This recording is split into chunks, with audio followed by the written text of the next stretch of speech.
ہمارے دیہاتوں میں ایک رسم چلتی ہے، رسم وکھالا، شاید آپ کے شہر میں نہ ہو اور اس کی کوئی اور صورت یہاں پائی جا رہی ہو۔ وہ یہ ہوتا ہے کہ جب بیٹی کی شادی کرتے ہیں تو اس کو جو جہیز دینا ہوتا ہے وہ چارپائیوں کے اوپر بچھا دیتے ہیں، اور ایک خاتون کو کہتے ہیں جاؤ پورے محلے کی خواتین کو بتاؤ کہ ہماری بیٹی کا جہیز دیکھ جائیں، اور پھر محلے کی ساری خواتین آتی ہیں اور وہ دیکھتی ہیں۔ اچھا، دیا تو اپنی بیٹی کو ہے، محلے کی خواتین کو ہم کیوں دکھا رہے ہیں؟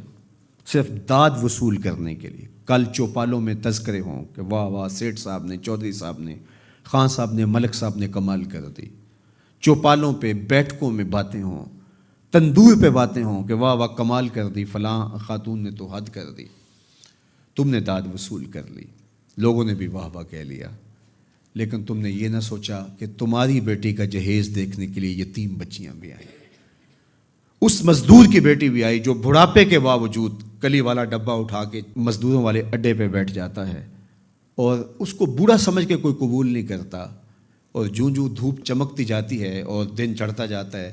تو اس کا دل ڈول رہا ہوتا ہے، اور وہ آنے والوں سے چمٹ کے کہتا ہے مجھے 20 روپے 50 روپے کم دے دینا، مجھے لے جاؤ، لیکن اسے کمزور سمجھ کے کوئی ساتھ لے جانے کے لیے تیار نہیں ہوتا۔ تو پھر جب وہ ہاتھ میں ڈبہ اٹھائے واپس جاتا ہے تو کوئی جانتا ہے اس کے قدم کتنے بوجھل ہوتے ہیں؟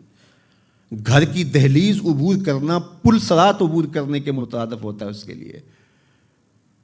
اور اس کی بیٹیاں جو گھر میں دہلیز پہ بوڑھی ہو رہی ہیں اور انہیں صرف اس لیے قبول نہیں کیا جا رہا کہ وہ غریب کی بیٹیاں ہیں، جب اپنے باپ کو خالی آج بھی مزدوری کے بغیر آتا ہوا دیکھتی ہیں تو کوئی ان کے اندر کی گھٹن اور بے چینی کا اندازہ کر سکتا ہے؟ کوئی پیمانہ ہے آپ کے پاس جو اس کے درد کو ناپ سکے؟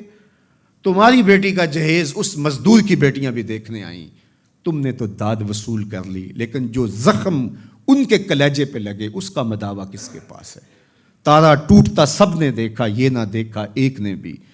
کس کی آنکھ سے آنسو ٹپکا، کس کا سہارا چھوٹ گیا۔ تو میرے حضور تو کس قدر نزاکت قلبیہ کا لحاظ رکھنے کی تلقین کرتے ہیں کہ اپنے گوشت کی خوشبو سے غریب ہمسائے کو بھی تکلیف نہ دو۔ سید سلیم گیلانی نے لکھا تھا کہ امیر آدمی آسائش نہ چھوڑیں، نمائش چھوڑ دیں تو غریبوں کی جان سوکھی ہو سکتی ہے، لیکن ہم اپنا طرز عمل بدلنے کے لیے تیار نہیں ہوتے ہیں۔ آج جو ایلیٹ کلاس کا طرز زندگی ہے اس نے غریبوں کی زندگی کو اور اوکھا کر دیا ہے۔ میرے حضور کو میرے رب نے اختیار دیا کہ اگر آپ چاہیں تو یہ بتا مکہ سونے اور چاندی کا بن جائے، لیکن حضور نے فرمایا نہیں، کہ میں جو ہے وہ فقر کی زندگی کو اختیار کرتا ہوں۔ آج غریب حضور کو دیکھ کر کے ایک تسکین پا جاتا ہے، اور اگر حضور کی سیرت کا یہ عنوان ہمارے سامنے نہ ہوتا تو پھر بتائیے آج غریب کے لیے جائے امان کہاں ہوتی؟ میرے حضور نے غریب کے دکھ مٹانے کے لیے ایک جملہ ارشاد کیا، سنیے ذرا، کیا حکمت والے نبی ہیں۔ فرمایا کہ جو اللہ کے دیے گئے تھوڑے رزق پہ راضی ہو گیا، کہ میرے بندے تجھے ضرورت تھی تو پھر بھی میرے پہ راضی ہو گیا، تجھے بچوں کے لیے فیس چاہیے تھی، تجھے سر چھپانے کے لیے مکان چاہیے تھا، تجھے 3 وقت کا کھانا چاہیے تھا، تجھے بیمار بچوں کے لیے دوا چاہیے تھی، لیکن تو پھر بھی راضی ہو گیا کہ میرے مالک نے مجھے جس حالت میں رکھا ہے میں واہ واہ خوش ہوں۔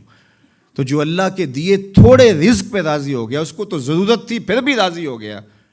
بندے مجھے تو تیرے عملوں کی ضرورت بھی نہیں ہے تو میں تیرے تھوڑے عملوں پہ راضی ہو جاؤں گا۔ اور دوسرا پہلو کیا؟ جو اللہ کے دیے زیادہ رزق پہ بھی راضی نہیں ہوا،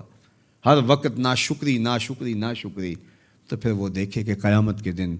اس کو کتنے سخت حساب سے گزرنا ہوگا۔ وہ لوگ جن کے ہاں آخرت کا تصور نہیں ہے، وہ اس دنیا کو ہی سب کچھ سمجھتے ہیں، وہ تو آنکھیں بند ہوں گی تو پتہ چلے گا کہ آخرت تھی یا نہیں، لیکن جن کا آخرت کا تصور موجود ہے ان کو یہ زیبا نہیں ہے کہ اپنی آخرت بارے میں کچھ نہ سوچیں۔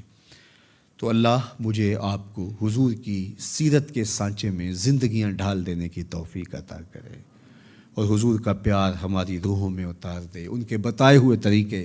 ہم اختیار کریں، ہم اسلام کی ایک خوبصورت شناخت بن سکیں،